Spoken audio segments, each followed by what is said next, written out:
Good evening, everybody. Welcome to a very special Melbourne Jewish Book Week event. I'd like to start by respectfully acknowledging the Wurundjeri and Bunurong people of the Kulin Nation, who are the traditional owners of the land on which Melbourne Jewish Book Week is based, and pay my respect to their elders past, present, and emerging. I also acknowledge and respect the traditional owners of lands across Australia, their elders, ancestors, cultures, and heritage. Tonight is our second event held in conjunction with Jewish Quarterly, the prestigious literary journal that features the voices of the world's leading Jewish writers and thinkers, and many non-Jewish ones as well, with essays and articles that are designed to dig and provoke and shine a light on issues that are important to all of us. And our guests tonight, all the way from Tel Aviv, I'm pleased to say, Nir Baram and Jessica Cohen. Nir Baram is an award-winning Israeli author and journalist. He's written for many of the world's leading journals, including The New Yorker and Granta and Der Spiegel. His books have been shortlisted for multiple awards, and they include his latest novel, At Night's End, a magnificent novel, a #1 bestseller list, and we featured it in our latest series of book chats that highlight 6 Israeli authors. So check them out on our website if you haven't already. Nir's feature essay, After Oslo, is published in the Jewish Quarterly's forthcoming issue, The New Middle East, which is out on the 5th of August 2021.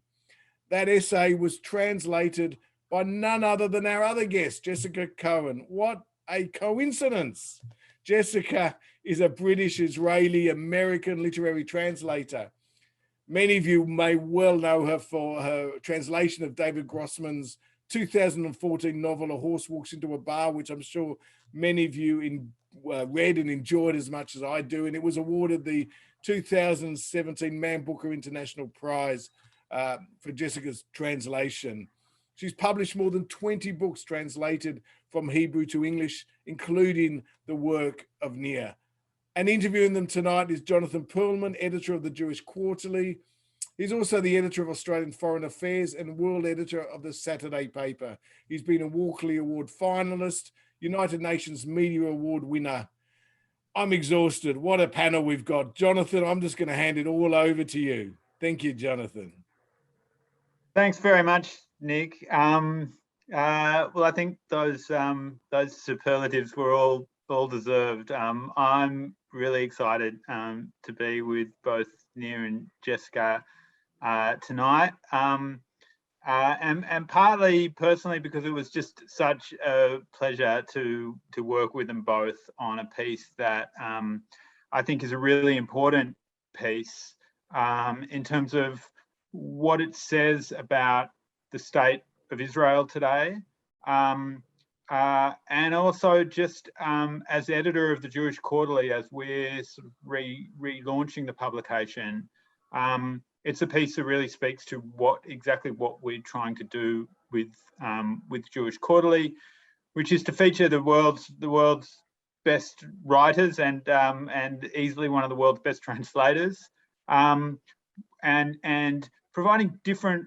voices and insights, and particularly in terms of the troubled Middle East. I think this piece really offers insights that go well beyond the sorts of insights we get from the usual sorts of polemics and opinion page commentary. So I'm delighted to be with Nir and Jessica as well, and I'm going to start by I'm going to ask Nir a few questions about the piece, and then Jessica a little bit about the art of translation. But before I turn to that, those 2 lines of questioning that I want to start with, I just wonder if Nir and Jessica, you could just talk a little bit about your relationship. How did you come to work together, and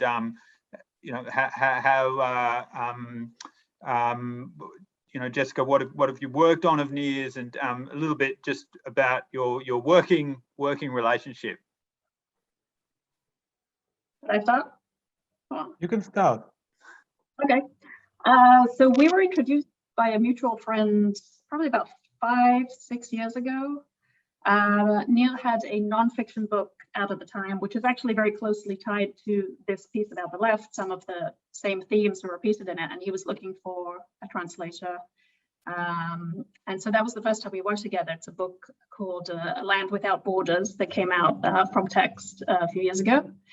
And we then subsequently worked on 2 of his novels that I translated, both of which were pretty complicated, challenging projects that ended up having a lot of editing and kind of a little bit of adaptation for the English language market.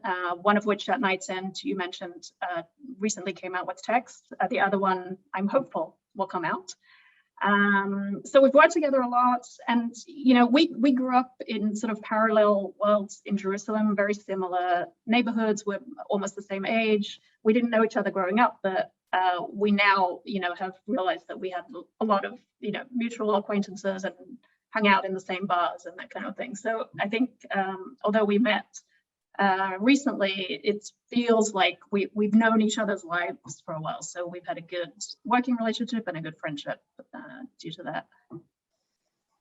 Yes, I agree. The story is true. Great. Well, Nia, yes, I'd like to start by talking about your piece, and it involves a series of encounters with different people, and I suppose different voices to some extent in Israel. And one of the things that interests me is that there seems to be this almost genre of writing in this vein, and I'm thinking of David Grossman's The Yellow Wind and Amos Oz's In the Land of Israel, which set up these which kind of tell the story of the country and the people and the politics, but through these sorts of encounters. And I just wonder, were you conscious of those writers when you approached this piece and your main non-fiction book?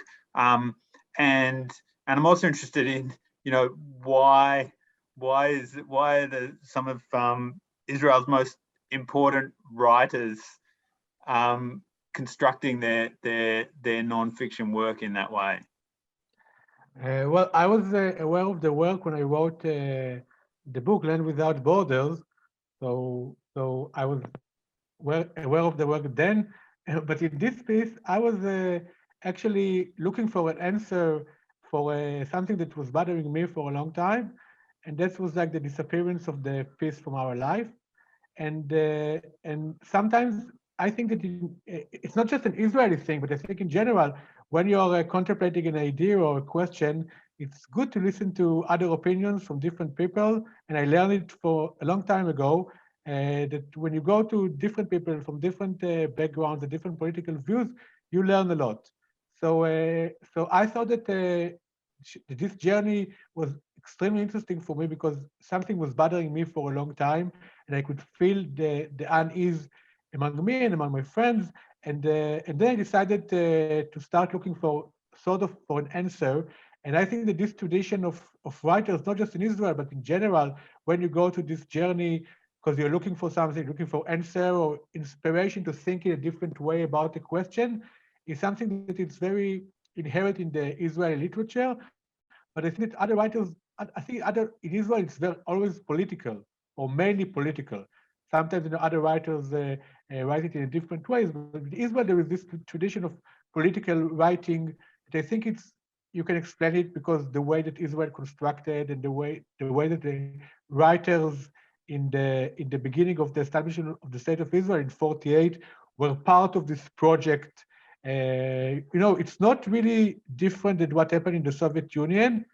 The regimes are very different, but the importance of literature when you construct a new project and when you want to build a new man, like the Tzaba, what we call the new Israeli, the importance of writers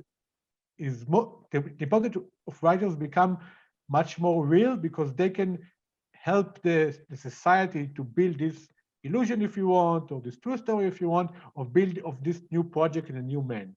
So this is why Israeli writers were always involved in politics since the beginning of the Israeli state.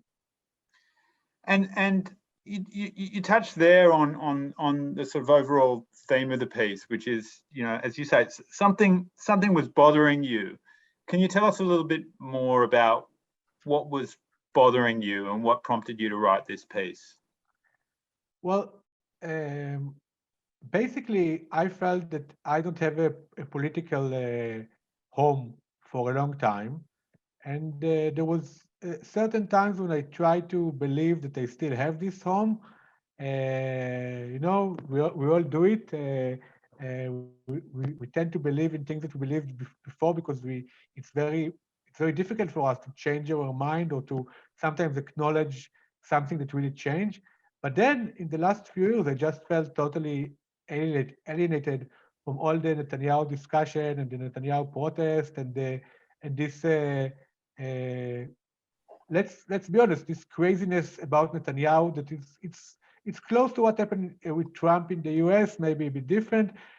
I felt that that even if I don't like Netanyahu, I don't like him, it became void and not interesting, and I don't hear any new ideas. And what is more important for me, that when I was a child, also Jessica, the left in the 80s was concentrated mainly about one idea, is to bring solution to the Israeli-Palestinian problem.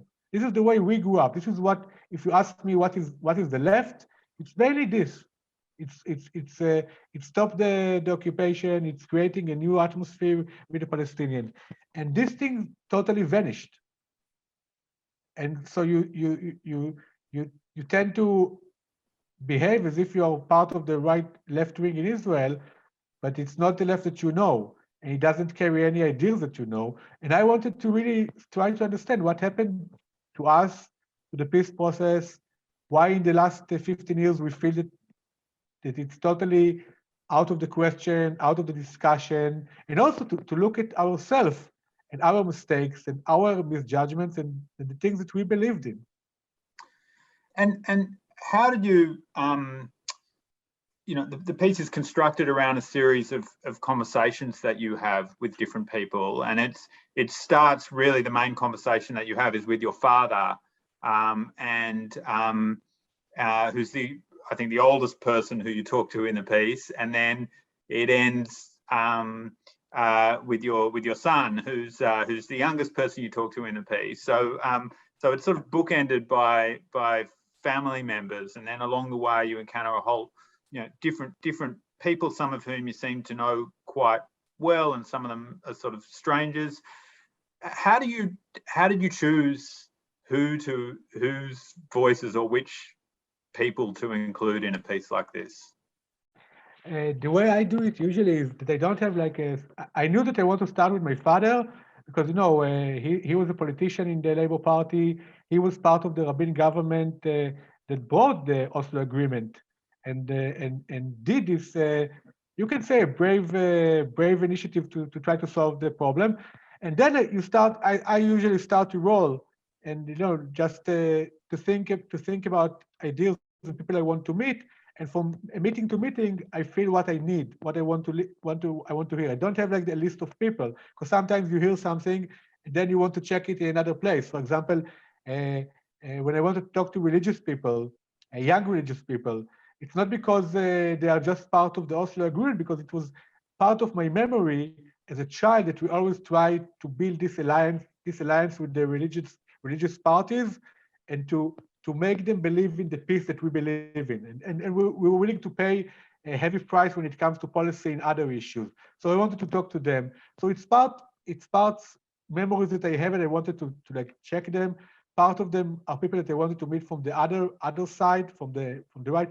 Part of it, things that happened even in high school, and I didn't really notice them until I talked with people from the high school. It's also looking at people that were always, in a way, against the peace process and critical of the peace process in the time that we were like total believer, and try to listen to them again now. So you know, it's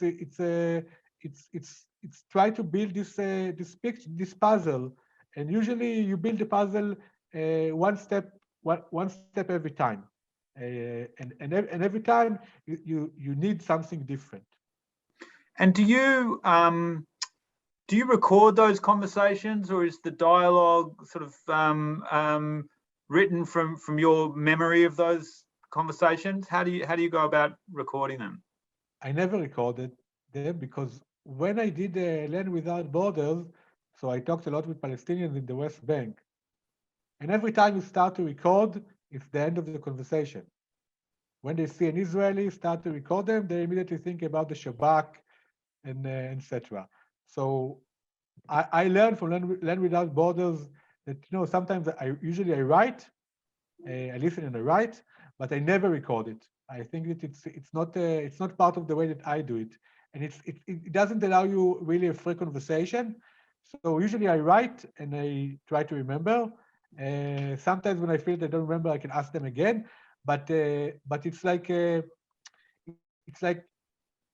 when we did the movie Land Without Borders, so people ask me how was it possible that the Palestinians in the movie were so open to the conversation with me and said things that usually you don't hear from Palestinians in Israeli movies, because you don't judge them, you don't try to give these moral lessons, you don't come with any predisposition, and you don't come to lecture your ideas and try to fight your ideas. You come to listen and to challenge their views, and this is the way I do. Yeah, I mean, you talk about in the piece both with the ultra-religious community and the Palestinian community that you encounter in the piece, just some of the difficulties, I suppose, of someone like you entering those communities and finding people to talk to. How difficult is it? But with maybe if you can talk about both of those communities, to find people to talk to and to find people who are sort of comfortable with you. Well, with religious people, you will see it in my new movie. It was quite amazing because I came to them in the middle of an election, and it was me and all the young people from Shas and from Gur. It's different parties. Part of them Ashkenazim, part of them Mizrahim. They have a lot of tension between themselves, by the way. And in the beginning, they were very suspicious because they tend to defend when a secular person comes to them with political question. Usually, we talk to them about the army, why they don't serve the army, and then we start to talk. And in the end, it was really fun. I really enjoyed it. We became like friends. We talked. I talked to some of them even later. It was just a very open discussion because it didn't come from any point of judgment. It came from real curiosity to listen to their ideas about the peace process, about Netanyahu, and because I don't have this crazy hater to Netanyahu, I don't like him, but not like Jessica and her friends that don't like him in this obsessive way. I'm kidding, right? so I can talk to people and listen to people to like Netanyahu, and it doesn't make me mad. It just makes me curious.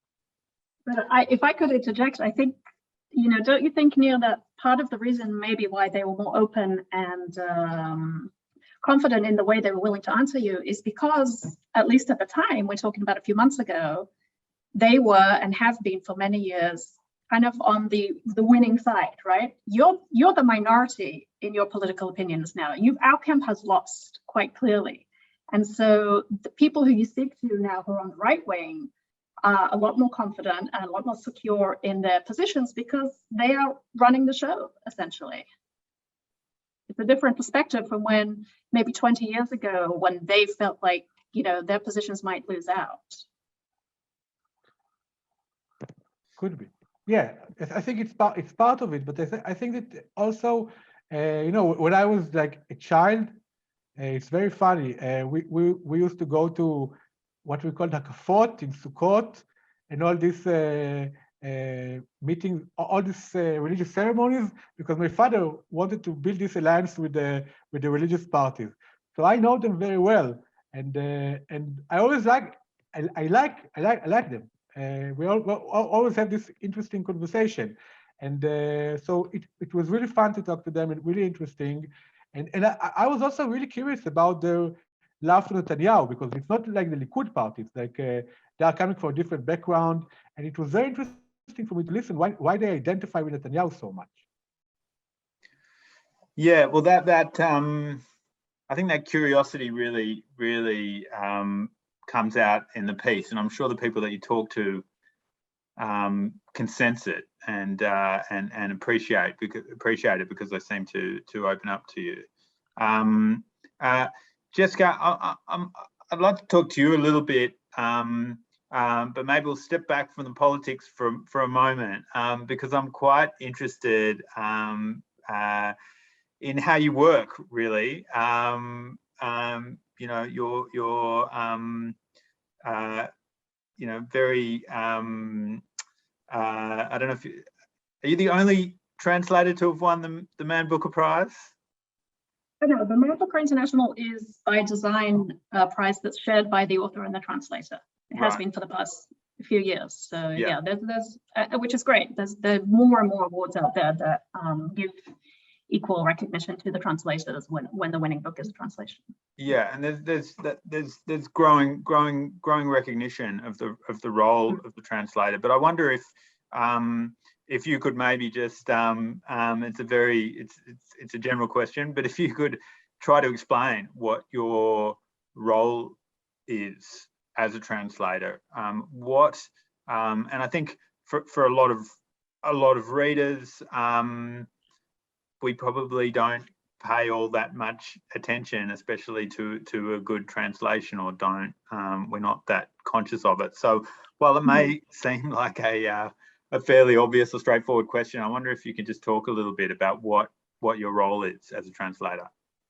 Yeah, I mean, it's a big question. And I think that there are people who would argue that a translator is and should be invisible, and that if you say you're not aware of the translator, that's a good thing. I disagree, and I think it's also impossible, because first and foremost, what I do as a translator is read the book or the text and bring to it my own interpretation, which is unavoidable, you know, in the same way as anyone who reads a book is coming to it with their own backgrounds and their beliefs and their emotions and their associations. Translators do that too, and those things all come out in our translation, which is why you'll never find two identical translations of the same text. So there's a lot of interpretation, but really primarily, and I'm not sure if I would have defined myself this way 10 or 15 years ago, I'm a writer. I just write things that other people have already written, which, as far as I'm concerned, is the best way to write, because, you know, I don't have to do any of the heavy lifting. Someone else has already come up with, you know, the structure and the characters if it's fiction, and it's all there for me. I don't have to face the sort of dreaded blank page that writers have. But essentially what I'm doing is writing a book in English. And,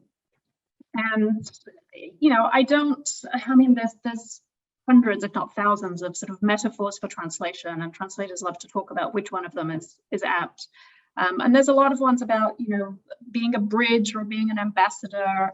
I don't really buy into that. I don't think, in the same way as any particular author doesn't represent, you know, a national literature or even a category of literature, I certainly don't feel that I'm representing Israeli literature in any way. But I do feel that, you know, I have something of a role in that. I'm now fortunate enough to be able to choose more or less what I translate. And some thought does go into which voices I think are important to show from Israel. And, you know, because any national literature has so many different voices, and often things that come into the English-speaking world tend to fall into the categories that people already know and already want to either have confirmed or negated. Mm-hmm. And that's not interesting to me, to keep bringing the same kind of stories that tell the same stories that people already know. So I, you know, basically what I do is sit down with a text that is written in Hebrew and make it the best English language book I can. But beyond that, there is some more sense of, you know, what in the same way that, you know, when Neil writes a novel or, you know, a nonfiction piece, he's telling a certain story about what he sees. I I, to some extent, am choosing which stories are going to be told to English readers, and not just me, obviously, all of my colleagues who translate. And can we talk a little bit about the actual process and the craft of it? When Nir sends you this piece to translate, what do you do? How do you approach it? Where do you start? Do you what communication do you have with Nir? So when I work with an author who I've already worked with, which is mostly the case these days, because I do like to kind of keep working with authors who I'm already familiar with and have a relationship with. It makes things a little easier in some ways because we're not starting from scratch. I know his voice and I know his style, and I feel a bit more confident, or perhaps emboldened to interpret things the way I think. I sort of find myself thinking, well, I know what he meant. This is what he meant, and I'll do it that way. I mean, I can only go so far with that, obviously. But so basically, when I get a new text, whether it's an article or a book, I sit down and do my own rough draft first. Often it's very rough with a lot of question marks and bracketed things that I'm going to come back to later. And then my second draft will be a lot more intensive, where I'm really trying to put aside the original and turn that draft into something that had the author written in English, this is what it would sound like. That's sort of my driving goal. And that's the stage where I research things and try to find solutions that I didn't even look for in the first draft. And that's when I'll write down questions that I have for the author. And so after that second draft, I'll usually by email or sometimes on the phone, or if we're in the same country, we can meet. That's when I'll send questions.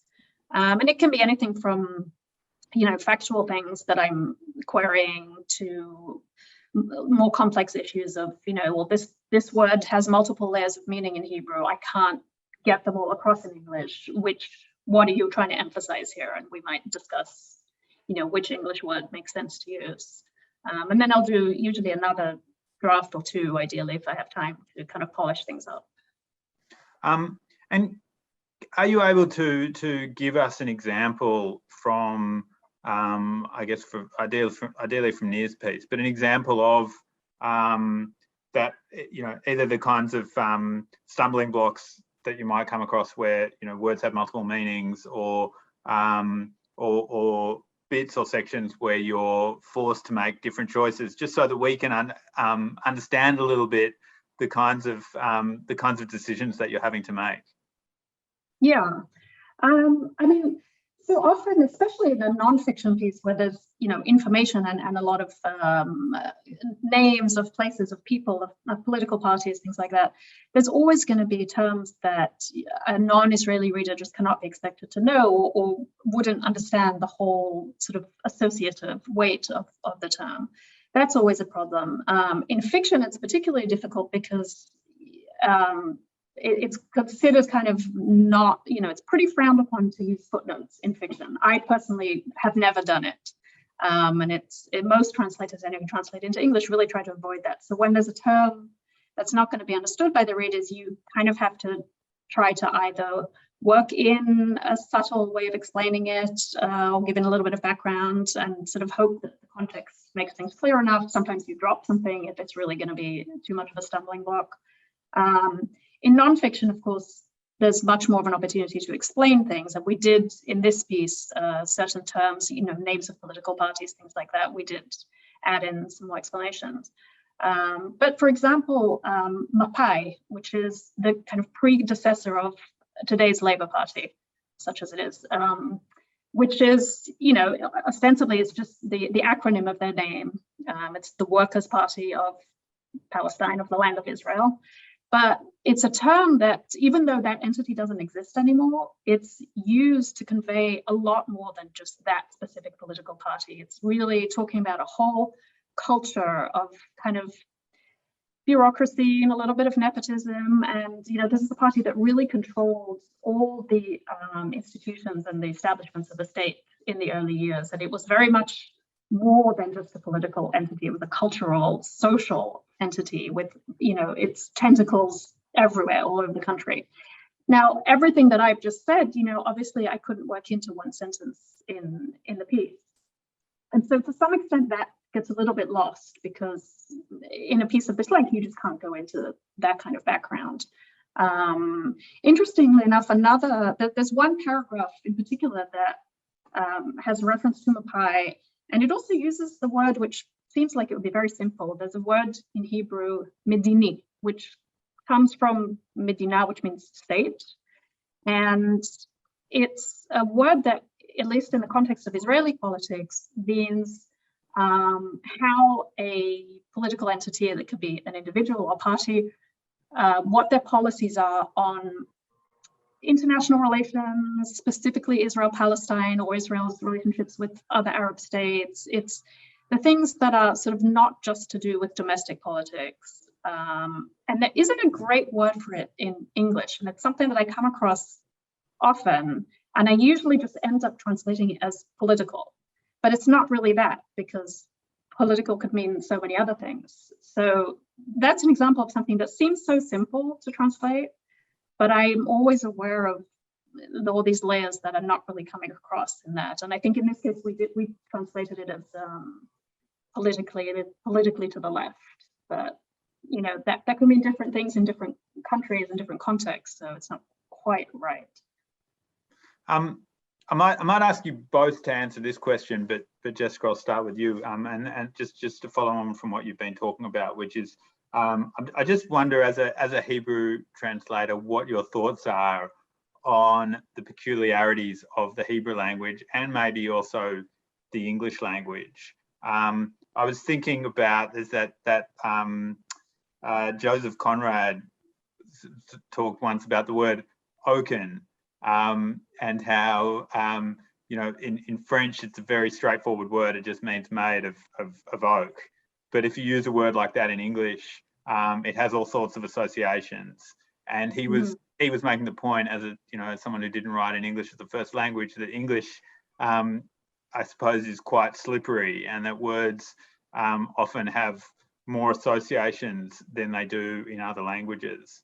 So I just wonder if you can talk about those sorts of challenges that you confront with both Hebrew and with English. And maybe, Nir, I'd be interested in what your thoughts are as a Hebrew, as a writer of Hebrew. Yeah, I mean, I think of English as a breadth language. So English has an exponentially greater vocabulary than Hebrew. I mean, the English vocabulary is massive, and you can find any number of synonyms for a word in English that you wouldn't be able to have in Hebrew. But each of those words doesn't have the layers of meaning and depth that Hebrew has. So Hebrew is smaller but much, much deeper. Going back to biblical Hebrew and all these layers and layers of references and associations and cultural meanings. So often, I can come up with half a dozen or even a dozen English words for one particular Hebrew word, and not a single one of them conveys all those layers that you find in that one Hebrew word or term. And so it ends up being, the result is kind of a less ambiguous text often. So in Hebrew, there's just a bit more of an openness because of the way the language works, to retain multiple meanings, which the reader is then free to sort of take what they want from. And in English, I often find that I'm kind of forced to be more specific and narrow things down to one particular meaning. Hebrew is also much more pliable because of the way it's structured. I mean, I won't go into the details, but basically, it's very easy to make up words in Hebrew.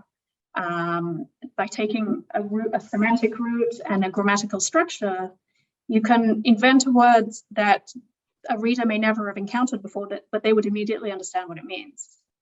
And some writers I've worked with do that quite a bit. And that is a huge problem in English because it's just not as flexible in that sense of, creating new words. Does Nir do that at all?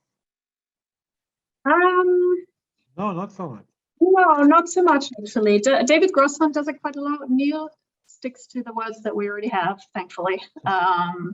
But he's definitely, I would say, a master of ambiguity, of having these layers of meanings that are associative and almost just like an emotional weight to the words, particularly in fiction, of course, that becomes very frustrating to try and get across in English. Nick, can you respond to just what Jessica's been talking about your experience of writing in Hebrew? Well, first of all, until I know Jessica, I thought that I understand something in translation to English, and when I got to know, I understand I don't understand anything. And I really think that when I read a translation, not just for my book, she's really a master, and I think she is a writer, and I think she's a great writer. And also, the only thing that I can say that is basically always true is that anything you can say in English, in Hebrew, in one short sentence or one short passage becomes with much more words in English. And sometimes when I read something like a part that I wrote that I felt that in Hebrew, it's like a short thing. So the English sometimes shows some vulnerability, how can I say? Sometimes the English can expose something that the Hebrew cannot expose because it makes the sentence longer and the passage longer. And sometimes when I look at the English, I say, oh, it's too long. I wrote, it's too long, it's too many words. So this is something that I always felt about the difference between English and Hebrew, and also something that Jessica taught me, and she said it, that in Hebrew you can, because of the biblical language, you have this certain vagueness that you can have as a writer in the sentence level and in the passage level. And sometimes I think the English doesn't really allow it. And so sometimes working with Jessica is also to try to make it clearer or more understandable. And I think she really, because she knows Hebrew literature so well, because she really is a great reader, it's really fun to do it with her. Yeah, I mean, how are you able to review her work? I mean, obviously you have to trust her, you have to trust the translator, but your English is clearly good enough to be an English reader. How involved are you in a finished product? Do you do you review her work? Do you push back against any of her work? No. In the beginning, I'm so interested to hear this answer. in the first book, I did it maybe the nonfiction, but later I noticed that sometimes only when I see that, as she said, she maybe could misinterpret some of my intention, or maybe because there is one character said it, and maybe in the translation it's another character, because in the latest book some characters didn't have names. But basically, I don't argue with the work. I don't have.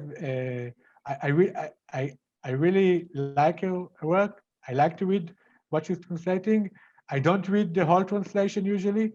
Only in this piece I did, because it has so many different, as you said, so many different like symbols and words that are precise for something, and the political parties. So I did read it, but usually the novels I don't read the whole translation. And Jessica, I'm just interested, do you think if you were to go and pick up a piece, let's say an Edgar Keret short story that you translated a long time ago, if you translated it again now, would it be the same? No, probably not. Although I will say that, and this is just probably a sign of my aging brain, a couple of times I have retranslated something that I forgot that I already translated. And I've actually been amazed to see how much of it was identical. So perhaps there is a way in which my translation brain works at the same time. But on the whole, no, I think that I translated differently a long time ago. When I first started out, I was much more literal, and I think this is a very common, I'm not even going to say a common mistake, it's just a common approach for beginning translators.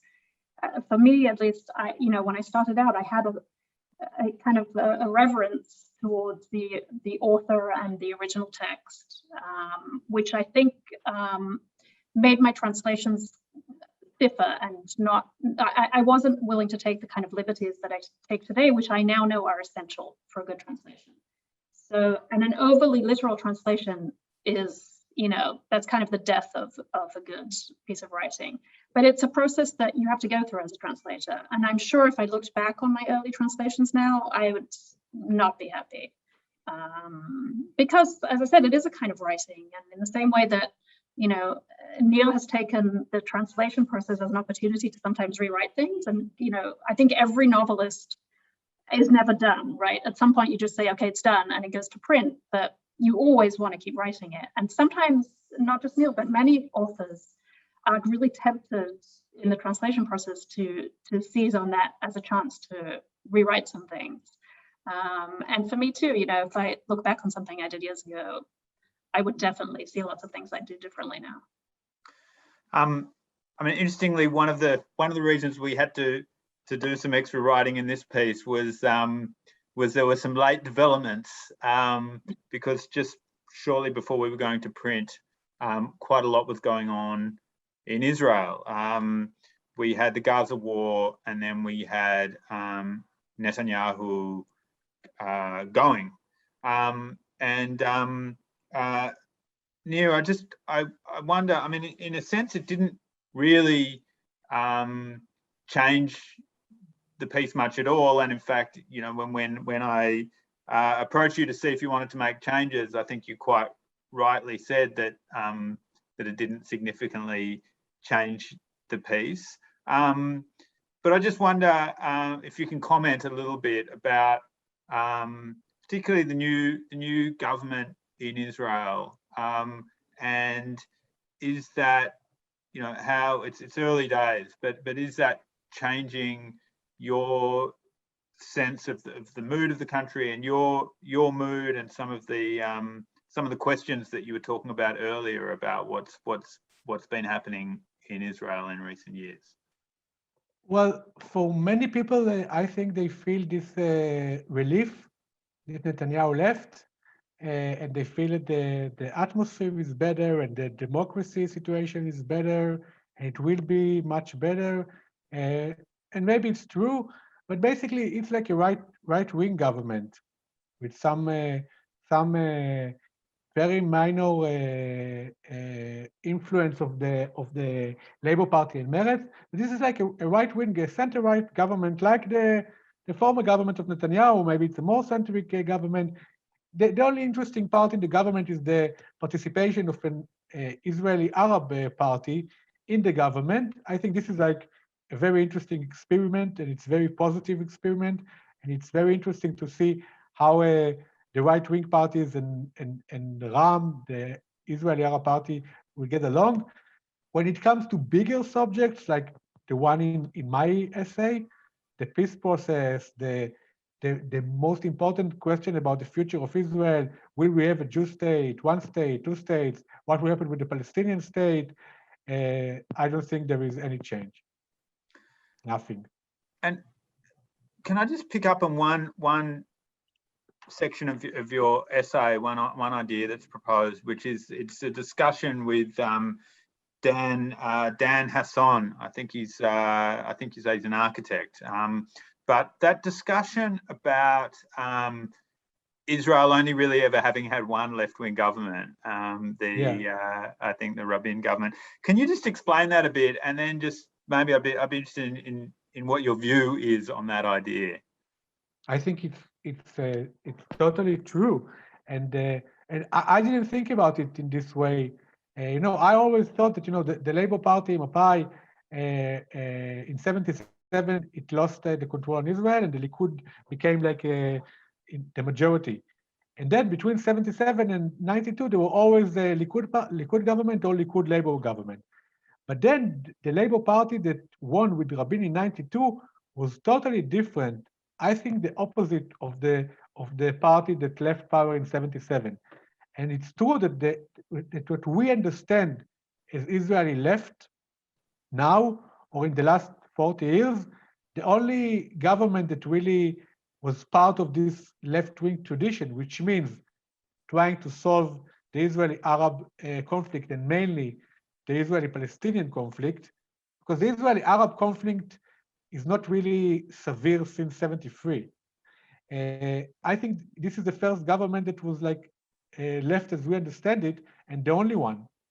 And I think it's very interesting to understand it and to understand why it happened, why there was only one government, maybe the Barak government was half left wing, and why it didn't happen again since 2000. Could it happen again? I mean, the situation that the Labour Party and Meretz, two parties that had together almost half of the votes in '92, are now a very, very shrink and insignificant part of a center-wide government, is totally astonished when you take 2 steps back. Astonished. But most of the people in Israel, they don't see it because they tend to normalize the situation, but it's totally shocking. And I think part of this piece is to understand what's going on here. I think it's also, if I could add, that's why I feel the same way. I hadn't really thought of it that way until I read what this guy says about it. And I do now think that he's right. And I think that's one of the reasons why the assassination of Yitzhak Rabin was such a cataclysmic event, just a turning point for everything in Israel. I mean, both, I think Neil talks about that a little bit in the piece. And for me too, of our generation, it was just a hugely traumatic event kind of in the way we experience this country and the society. But looking back, it also was, that was the murder of the only left-wing government we've ever had here. And it really was killed. That was the end of it. But by the way, I want to say something about Jewish Quarterly and working with you. What's really important, I think, in what you're doing in Jewish Quarterly in general, is to create this space of discussion, which is not only conservative against liberals and right against left, like in Israel, because my piece is not really coming from the right, and it's not totally coming from the left, even though that I'm a left-winger in a way. And I think this discussion is very healthy to our society, because what happened in the last 5 years with either you're against Netanyahu or you're pro Netanyahu really made the Israel political discussion boring and repetitive. And I think that this is really an important, not just in Israel, but basically when you think about politics, I always tend to be interested in voices that you can't totally define their political views. Lately, it happened to me. Well, thanks. And I have to say, I mean, those kind of echo chambers are very current outside Israel as well. I mean, we have very sharply divided opinions even on Israel and on topics that are far away from us. And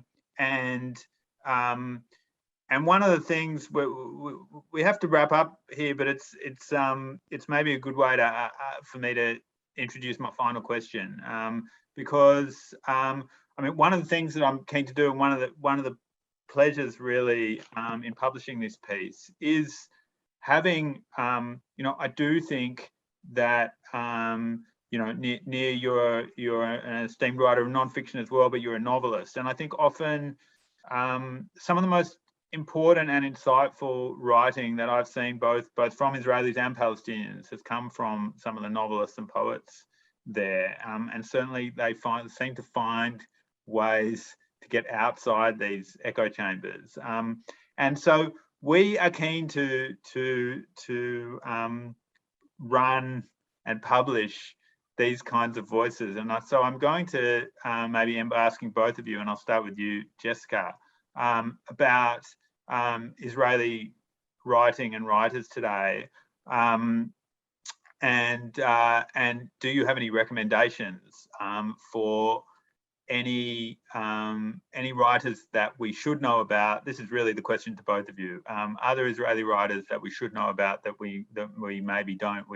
We're familiar with Nir Baram and David Grossman, but who should we be reading?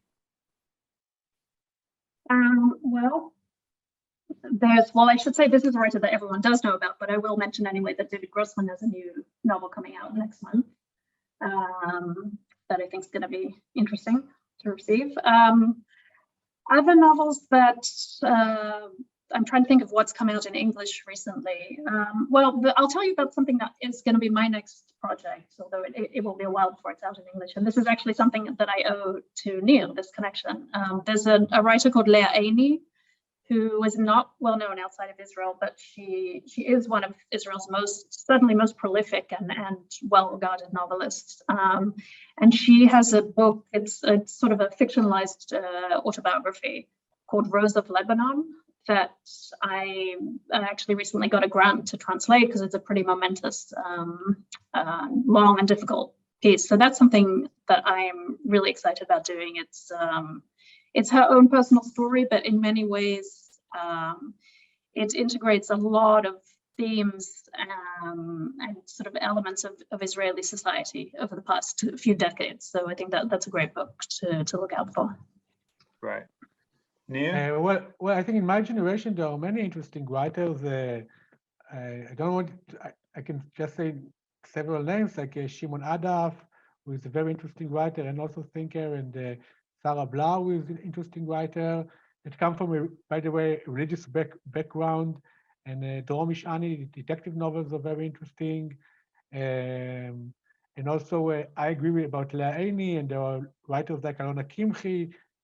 She's from the generation of Leah Aney. So there are a lot of interesting writers in Israel that also tend to write about politics, sometimes like essays about politics, so tend to be involved.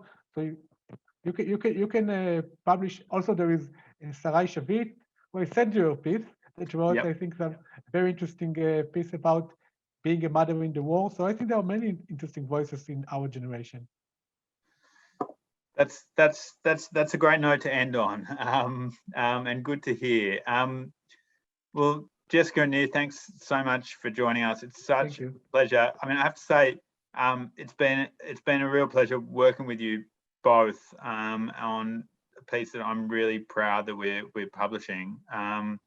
And thanks so much for joining us for this conversation. Thank you for the editing and the remarks. It was very interesting to work with you. Yeah. Thanks a lot. Thank you. And thanks to Melbourne Jewish Book Week. It's great to be here with you. And looking forward, Nick, to our next event. But back to you. Thank you, Jonathan and Nir and Jessica, for that illuminating discussion. As you were talking, I think I realized this is probably the first time I've ever seen a writer and their translator interviewed together. It was incredible. There's such insights into the process, which I love, let alone the political discussion as well. And I think I saw Jonathan there desperately scribbling down the names of those writers. I think we can expect them to appear in future issues of Jewish Quarterly. Am I right there, Jonathan? I think yes. I think my highlight of the night though was, Jessica, your definition of a definition of a translator as a writer who doesn't have to do the heavy lifting. I love that. Of course, Nir's essay, translated by Jessica, is in the latest edition of the Jewish Quarterly, which comes out on August the 5th. So subscribe now and it'll be in your letterbox before you know it. And join us, please, on Tuesday, the 14th of September, when Michaela Kowalski will be interviewing Lily Brett, the New York-based Australian writer. That promises to be a great event. Finally, if you've enjoyed this evening, I urge you to make a donation to the Melbourne Jewish Book Week, and of course, to subscribe to Jewish Quarterly. Details of how to donate will follow in a second. And I hope you've enjoyed this evening as much as I did. Many thanks and good night.